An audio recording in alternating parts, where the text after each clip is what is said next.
Yung iba sa inyo, hindi alam kung paano gumawa ng napaka-smooth at napaka-creaming ice cream. Kaya ito, gumawa ako at dinamihan ko na din para pwede nyo tong ipangdagdag sa mga negosyo nyo. Para hindi kayo masyadong mahirapan sa mga ingredients, itong mangga na lang yung gagawin nating flavor. Kumuha nga lang ako dito ng 1 kilong manggang hinog na at ipupuree naman natin to gamit ang blender or kaya food processor. Basta kailangan mapino nyo tong mabuti. Ayan guys, kailangan maging ganito siya ka-smooth. Huwag nyo tong lalagyan ng tubig kapag ka-i-blender nyo para maging smooth yung magagawa nating ice cream. At mas creamy nga at smooth yung magagawa nating ice cream kapag ka itong Everwhip yung ginamit natin. Sa Pure Gold ko lang to nabili, mga 220 ata yung isa nito, pero isa lang naman yung gagamitin natin. I-hand mixer lang natin to para mag-double yung size niya. Pero kailangan nakatodo yung hand mixer nyo para mag-double talaga yung size nito at maging malapot siya. Ayan guys, kapag ka nag-double na yung kanyang size at medyo lumapot na, pwede nyo na ditong ilagay yung mango puree. At mapapansin nyo din na palapot na siya ng palapot na parang ice cream na talaga. Haluin nyo lang tong mabuti hanggang sa bumigat siya ng bumigat. Tapos maglalagay din tayo dito ng 1 can itong condensed milk. I-adjust nyo na lang kung ganong katamis yung gusto nyo. Pero ako kapag ka gumagawa ako ng ice cream, tinatamisan ko talaga yung timpla kasi kapag ka na-freezer na to or tumigas na siya, nababawasan yung tamis. Ayan guys, nag-double na yung size niya at ang dami na nating nagawa. Kaya kung gagawa din kayo ng ice cream, itry nyo din tong Everwhip kasi napaka-smooth niya at nagdo-double talaga yung size. Hindi pa nga natin na i-rep yan pero tingnan nyo naman, napaka-smooth niya na para na talagang ice cream. At kapag ka nga ganyan na, pwede na natin yan isalin dito sa paglalagyan. Kung ipang nenegosyo nyo naman to, mas maganda kung ilalagay nyo to sa gantong lalagyanan para maganda at malinis tignan. Nabili ko lang to guys sa Shopee at maganda tong paglagyan ng mga cake, mga cookies at iba pa. Nilagay ko na nga itong ginawa nating ice cream pero hindi ko to masyadong pupunuin dahil maglalagay pa ako dyan ng toppings. At ito na guys, lahat ng nalagyan ko o diba napakadami nating nagawa dun sa isang Everwhip. Ayan guys, bali naka 11 pieces ako nang nagawa dyan. At dito nga sa may ibabaw, maglalagay ako dito ng mangga at graham crackers para alam naman nila na mango flavor to. O diba, itsura pa lang nakakatakam na at ang kagandahan pa dito sa lalagyanan na to, clear din yung takip niya so makikita yung mga toppings.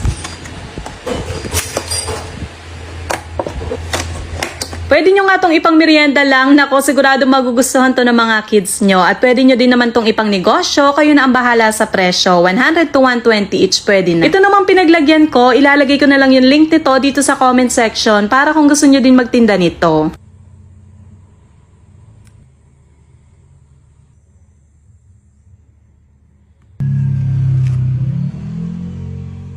Yung iba sa inyo, hindi alam kung paano gumawa ng napaka-smooth at napaka-creaming ice cream. Kaya ito, gumawa ako at dinamihan ko na din para pwede nyo tong ipangdagdag sa mga negosyo nyo.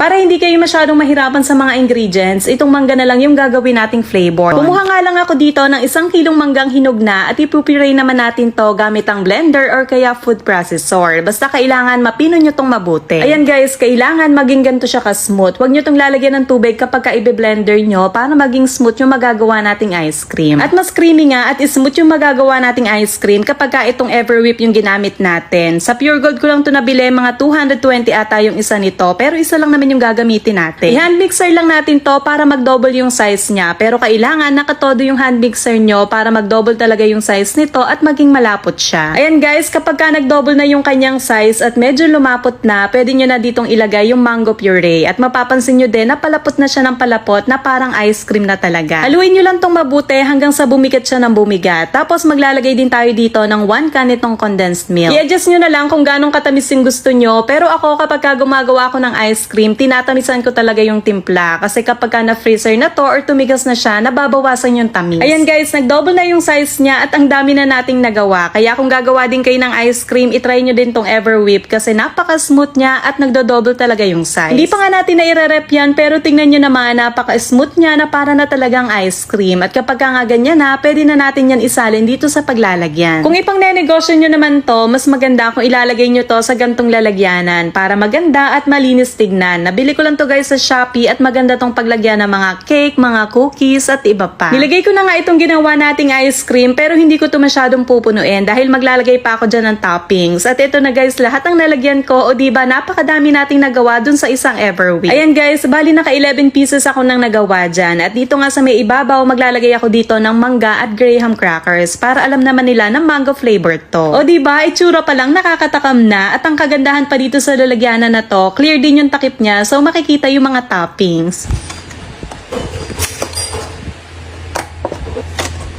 Pwede nyo nga tong ipang merienda lang. Nako, sigurado magugustuhan to ng mga kids nyo. At pwede nyo din naman tong ipang negosyo. Kayo na ang bahala sa presyo. 100 to 120 each pwede na. Ito namang pinaglagyan ko, ilalagay ko na lang yung link nito dito sa comment section para kung gusto nyo din magtinda nito.